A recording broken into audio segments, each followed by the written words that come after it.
Welcome to DaAi Headlines. I'm Helen Liao. Thank you for joining us. Coming up in the show, in Taiwan, we take a look at the recent fire disaster that killed 12 patients at the Beimen branch of Xingyin Hospital. China Tzu Chi volunteers are conducting a survey for the upcoming winter aid distribution in Shaoguan City. And as more Taiwanese children are now overweight, we take a look at how parents should take action before it is too late. In Taiwan, a fire broke out in the early morning of October 23rd at the Beimen branch of Xingyin Hospital in the city of Tainan. The fire resulted in 12 deaths, and currently 71 patients are in hospital for further treatment. Here's more. 3:30 a.m., the nursing home is covered with smoke. Wheelchairs, hospital beds all waited at the stair entrance on the second floor to be evacuated. As most of the patients were bedridden, the rescuer had to carry the patients down the stairs. The fire started around 3:30 a.m. and was extinguished at 4:16 a.m. Unfortunately, 12 patients were killed. The smoke spread to the wards through the vents. Therefore, all the wards were covered in smoke. The seniors were mostly bedridden, so they didn't have a chance to escape. With the fire extinguished in 14 minutes, why were there 12 deaths? According to the forensic team, the smoke control system may have been the problem. The fire started in the storage room on the second floor. After it started, 8 medical staff rushed to evacuate the patients. According to the forensic team, the nursing home inside the Beimen branch of Xingyin Hospital did not have enough smoke compartments. Thus, when the fire broke out, the smoke spread right into the wards. In 2 minutes, the bedridden patients had inhaled too much smoke, which led to their deaths. Meanwhile, the first person to be rescued in the fire was this 93-year-old senior, who only suffered from minor injuries. However, her husband was not that lucky. Upon receiving the news, the senior's son was very worried. Beimen Hospital had a fire, did you know? I asked where are mom and dad. She told me she didn't know. Then we started looking for them. The family members of the 71 injured patients all feel the same, as they now have a peace of mind after seeing their families. This lucky grandmother will be celebrating her 94th birthday next month. Although frightened by the fire, she still pushed her wheelchair out of the disaster. I took a wet towel and covered my nose, then pushed my wheelchair out. I didn't know where I was going. It was too dark to see. The senior was the first to be rescued, and the injured patients were all sent to 13 different hospitals for treatment. With most of the patients bedridden, the fire caused 12 deaths. We divided into 4 emergency response teams. We hope the patients will get the best treatment possible. Currently, 59 injured patients are still in the hospital for treatment, and 12 hours after the disaster, the police have arrested a suspect. An investigation on the case will continue. Continuing with our last report, in the afternoon of October 23rd, the bodies of those deceased in the fire were sent to a funeral home in Tainan City. Volunteers were also on site to bring much-needed emotional support to family members. Meanwhile, the volunteers also checked in at 13 different hospitals to bring love and care to the survivors of the fire. Seeing the Tzu Chi volunteers, this patient sheds tears as volunteers stand by his side, hoping to calm him down. After the fire, Tzu Chi volunteers quickly check in at different hospitals to assist the patients and their families. There are 9 patients at the National Cheng University Hospital, and according to the volunteers there, one of the patients passed away, and there are only 2 to 3 family members here. The volunteers also work closely with the hospital volunteers as they strove to deliver the patients with much-needed emotional support. We told the volunteers at the hospital that if the family members of the 5 victims need emotional support, the volunteers will be there to care for them. For those that lost their family members to the fire, Tzu Chi volunteers will be there with love and care. On the afternoon of October 23rd, the bodies of the fire victims are sent to a funeral home, and Tzu Chi volunteers are on site to care for the family members of the deceased. The fire was merciless, and now many families are broken, so we are here to care for them. Just leave your phone number and our Tzu Chi sisters will meet you. One of the seniors that passed away in the fire was Chen Cai A-Yan, who lived in the nursing home for about 5 years. Her son, Chen Mengwen, works as a day laborer. Faced with the disaster, Chen didn't know what to do. Luckily, he met the volunteers.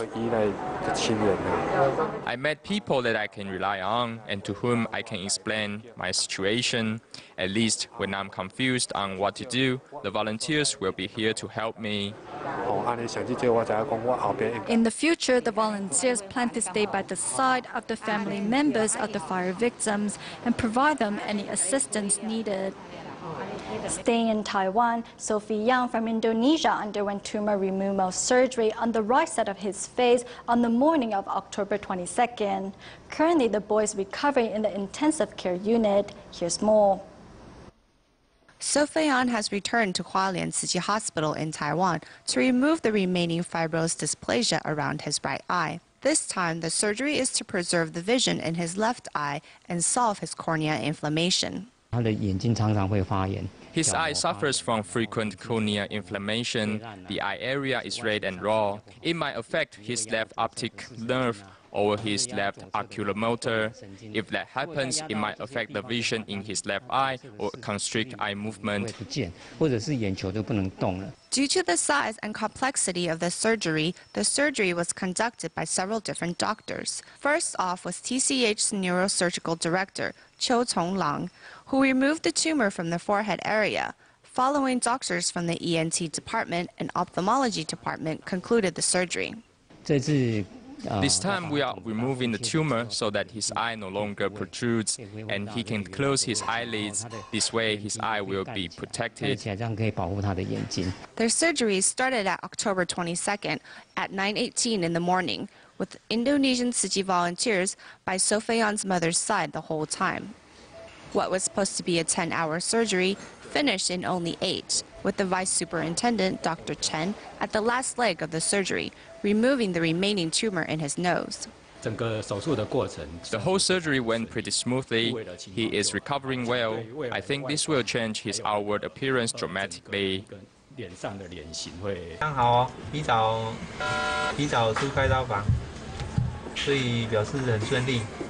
On the morning of October 23rd, the superintendent of Hualien's TCH visited the intensive care unit to check on Sophie-An and found that he is recovering well.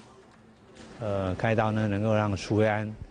surgery will help Sophie-An's eyes to return to normal, giving him more confidence with others and open up many new possibilities in his life.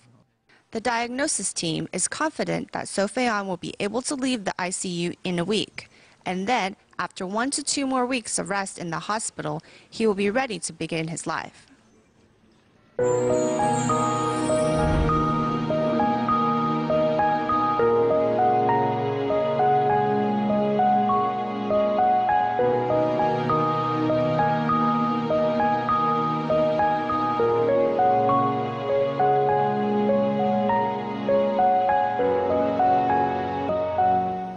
In China, Tzu Chi volunteers arrived in Pingshi town in Shaoguan city of Guangdong province to conduct a survey for the upcoming winter aid distribution. The seniors in the town welcomed the volunteers coming and are looking forward to the upcoming winter aid distribution.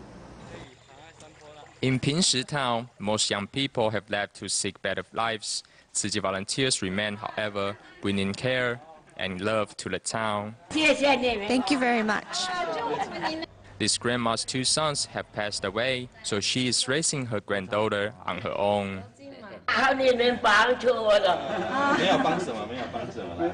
The grandma cries as she relates what she has been through, but smiles when she thinks of the future. Continuing with the previous student assistance program, Tzu Chi plans on holding the first ever winter distribution in the area. They first surveyed the area, learning that most residents here are the elderly or sick. Mr. Chen's son, has been ill for over 30 years without getting any treatment. Going to the hospital needs a lot of money. Poverty is common in this area, therefore everyone seeks nothing more but basic food and clothing. This 87-year-old grandma can hardly believe that she has a new quilt. 送给你新的好不好？送一个新的给你盖好不好？也有哦，不用很多，他老了不用很多。Before winter arrives, Tzu Chi volunteers will bring rice and clothing to help the 2,500 residents here. Although they have nothing, the residents are still willing to reciprocate.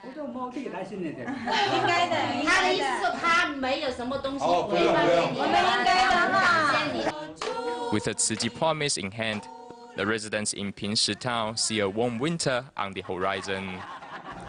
Also in Shaoguan City of Guangdong Province, 60 Tzu Chi volunteers arrived at the city and handed out scholarships to 50 students from Beijiang Middle School and Shaoguan Middle School. Let's take a look. Chen Yonghui, a 12th grader at Beijiang Middle School, comes from a poor family. Chen Yonghui is a very diligent child, achieving grades that place him in the top 20 of his school. He said to us, "Dad, Mom, although we are poor, it motivates me to study harder. He is very thoughtful, and I would rather save the money we would spend on groceries and spend it on his education because he loves to study." Ensuring their children receive the best education possible is of utmost importance for each family. Tzu Chi volunteers arrive in Guangdong, Shaoguan to distribute scholarships to 50 students. Faced with poverty, these students have no grievances because they know the love of their parents has never diminished. When I woke up to use the bathroom in the middle of the night, I noticed that the light in my dad's room was still on. I asked him why he was not asleep yet, and he said to me, "I am unable to sleep because I was thinking of you, thinking how sorry I am not being able to give you much. But I want to say right here, Mom and Dad, you have already given us all that you can. I love you." It is every parent's aspiration to provide their child with the best. Old Jiaqi's father passed away when he was just 3 years old, leaving his mother to raise the 4 children alone. She could have left us and pursued her own future with someone else, but she didn't. She was afraid that if she found us a stepfather, he would treat us poorly, so she never remarried. And from the time I was little up until now, she has done a lot for us all by herself. The image of their mother's tears are deeply embedded in these students' hearts.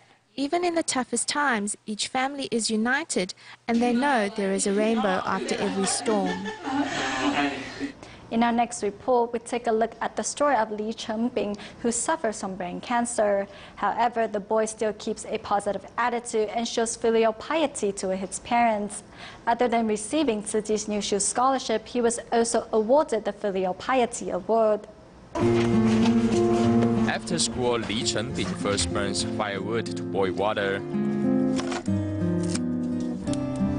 My father is still working, and my mother is on her way home picking up my brother, so I share some chores.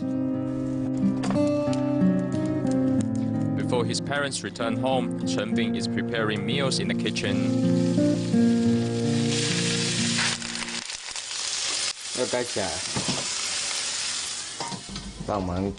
I will cook some simple dishes in advance because my brothers and sisters may be hungry.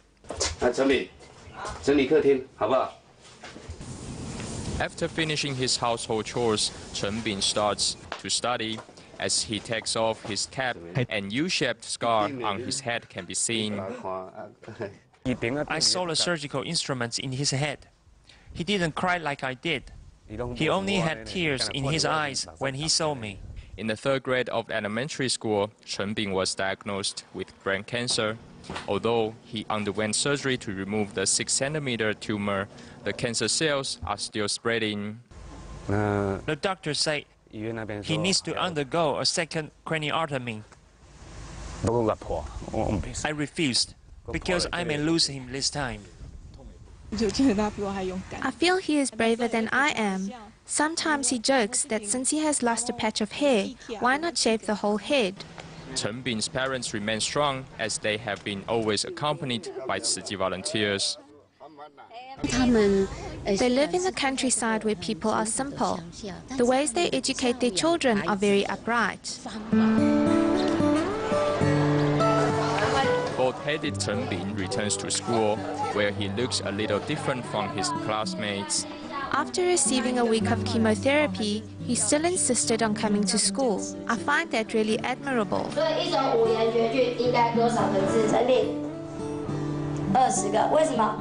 Always having a smile on his face, Chen Bing has been receiving treatment for his condition for the past 5 years.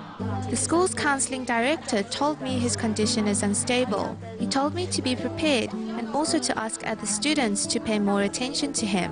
When I got to know Chen Bing better, I found out that he is not like an ordinary sick child, but someone that is outgoing and optimistic. During recess, Chen Bing likes to play basketball with his classmates. Once outdoors, he will put on his cap. After I underwent surgery to remove the tumor, I started to wear a cap because my head shouldn't be exposed to direct sunlight. As a recipient of Tzu Chi New Shoots Scholarship, Li Chen Bing is working to overcome his disease and move towards a brighter future.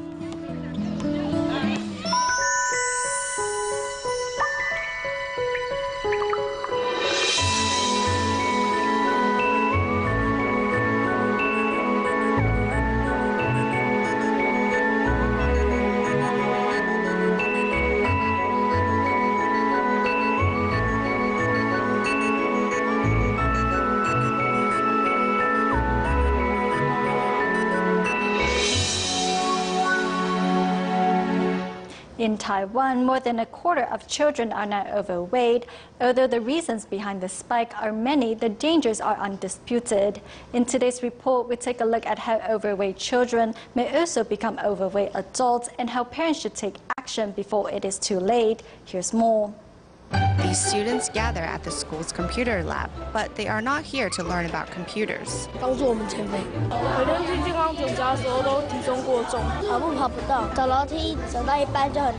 Although young, these children already know the problems that come with being overweight. Unfortunately, theirs is not an isolated case. We have found that many children have BMI scores above what is considered healthy, and the older they get, the more overweight they seem to become. I will admit my husband is slightly overweight. The food we eat or cook will influence our children. Obesity could be hereditary or simply the result of eating habits learned at home. To better understand the growing trend of overweight children, we've decided to take a closer look at what exactly is going on.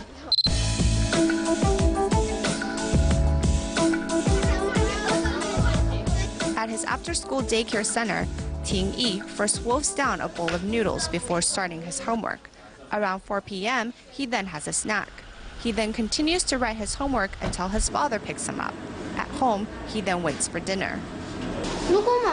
If mom has brought back dinner, I usually have 4 meals, 5 if you include the midday snack.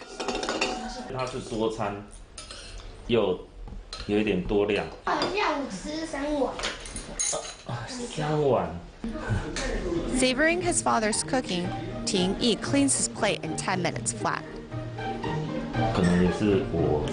I know he likes to eat, and I will make what he likes. He is always eating. After finishing dinner, he will have another snack at night. We are now slowly taking away his nighttime snack as he eats too fast. We can add a bit more during breakfast, lunch and dinner. As for the 10 a.m. and 3 or 4 p.m. snack and nighttime snacks, the amounts have to be kept at a minimum. That way we can control his caloric intake. For many children nowadays, major food intake no longer only happens during breakfast, lunch, or dinner. At Ting Yi's home, we also have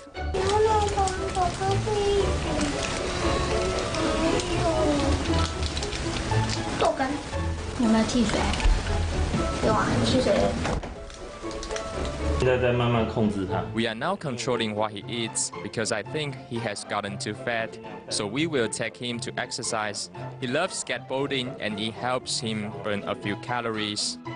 Unfortunately, Tingyi's situation is no longer rare in Taiwan. When children are overweight when young, they will produce more fat cells. When losing weight, these fat cells will only reduce in size, not number. Once adults, fat cells will grow or reduce in size, which means that children who were fat when young will become overweight easier as they have more fat cells. Scientific studies have shown that if children are still overweight during their teenage years, after they grow up, the chances of them being overweight are over 80%.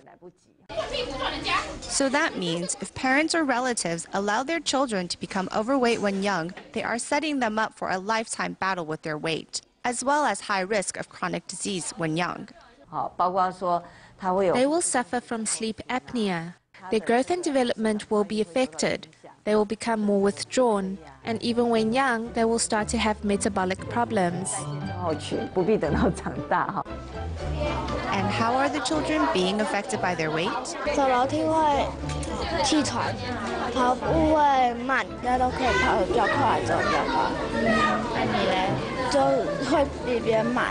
In this day and age, the traditional idea that a fat child is a prosperous child needs to be re-examined. The sooner the better.